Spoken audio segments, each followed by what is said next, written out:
দলগাঁৱত drugs আসক্ত ব্যক্তিৰ মৃতদেহ উদ্ধাৰ। মৃতদেহটো দলগাঁও টাউনৰ সাইফুল ইছলামৰ বুলি জানিব পৰা গৈছে। জানিব পৰা মতে সাইফুল ইছলামে প্ৰায় 2 বছৰ ধৰি ড্ৰাগছ সেৱন কৰি আহিছে। ঘৰৰ পৰা বজাৰ কৰিব ওলাই আহি ঘৰলৈ উভতি নগল সাইফুল ইছলাম। বজাৰ সমাৰ কৰি দলগাঁৱৰ এএছটিচি বাছ ষ্টেণ্ডৰ চৌহদত কালি নিশাৰ ভাগত ড্ৰাগছৰ বেজী লৈ মৃত্যু হয় সাইফুল ইছলামৰ। মৃতদেহৰ কাষতে পৰি ৰল বজাৰ সমাৰ। মৃত সাইফুল ইছলাম 2 সন্তানৰ পিতৃ বুলি জানিব পৰা গৈছে। ঘটনাস্থলীত পৰিয়ালৰ লোক উপস্থিত হোৱাৰ পিছতে এক হাহাকাৰময় পৰিৱেশৰ সৃষ্টি হৈছে। দলগাঁৱৰ পৰা আনোৱাৰ হুছেইন প্ৰতিবেদন AIN লাইভ। কালি পৰহিদিনা আহিছে, আহি কেনে বজাৰ চজাৰ কৰিছে, ঘৰত গৈছে, ৰাতি থাকছে, থাকি কেনে কালি দিনটো ঘূৰা ফুৰা কৰিছে, ঘূৰা ফুৰা কৰি কাৰোবাৰ লগত কথা পাতিছে, দিনটো বেজি মাৰিছে।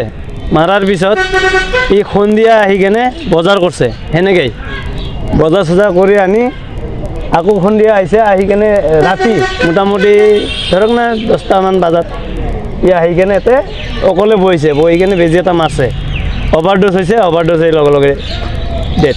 নাম কি? সাইফুল ইছলাম। ঘৰ হৈছে আপোনাৰ দলগাঁও চকৰা গাঁও। ল'ৰা ছোৱালী কেইটা? ল'ৰা ছোৱালী আপোনাৰ এটা ল'ৰা এটা ছোৱালী। বহুত আগৰ পৰা মোটামুটি ধৰক না বেছি দিন হোৱা নাই, তাৰমানে এনেই ভাং চাং খাইছিল আগত, ভাং চাং খোৱাৰ পিছত 2 বছৰমান হৈছে ই বেজি মাৰে, ভাংটো বাদ দিছে, বাদ দি কেনে এতিয়া ড্ৰাগছত ধৰছে। এনেদৰে ক'ম এতিয়া মই, তাৰমানে এতিয়া আৰক্ষী প্ৰশাসন ইয়াতে ওচৰত থাকোঁতে এইগিলা বস্তু হৈ থাকে, এতিয়া আমি কেনেকৈ ক'ম কওক? আমিতো পাব্লিক না, আমি পাব্লিকেতো হেৰেছমেণ্ট দিব নোৱাৰিম না কাৰোবাক। আৰক্ষীয়ে যদি সহায় নকৰে আমি নোৱাৰিম অকলে, পাৰিম নেকি? নোৱাৰিম।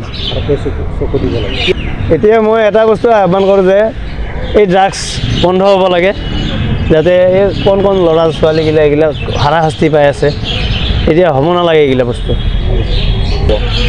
এইটো বস্তু যাতে কোনোৱে গ্ৰহণ নকৰে, এইটো একদম মহামাৰীৰ নিচিনা মহামাৰী, এনেকুৱা বস্তু যাতে নকৰে, কোনো গ্ৰহণযোগ্য নহয় এইটো বস্তু, কোনো যাতে গ্ৰহণ নকৰে, এইটো মই এইটোৱে আহ্বান জনাওঁ। ভাগতে এটা দুৰ্ঘটনা হৈছে, ইয়াতে আমি দেখা পালোঁ ড্ৰাগছৰ ইনজেকশ্যন লৈ পেলাই মৃত্যুবৰণ কৰিছে। এই আমাৰ দলগাঁৱৰে নিবাসী হয়।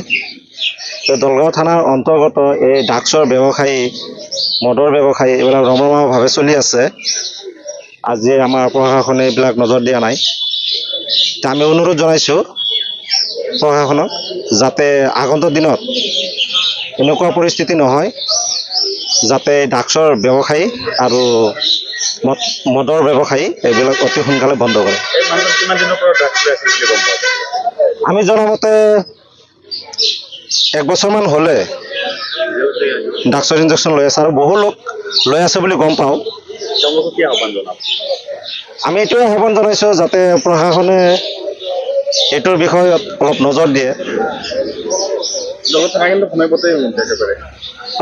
দলগাঁও থানাৰ অন্তৰ্গত একদম ঘাইপথৰ লগতে এইবিলাক ব্যৱসায় চলে।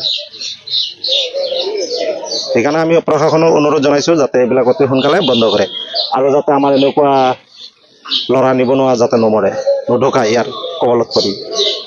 এইখিনিয়ে। যিকোনো খবৰ আৰু বিজ্ঞাপনৰ বাবে যোগাযোগ কৰক 7896121996।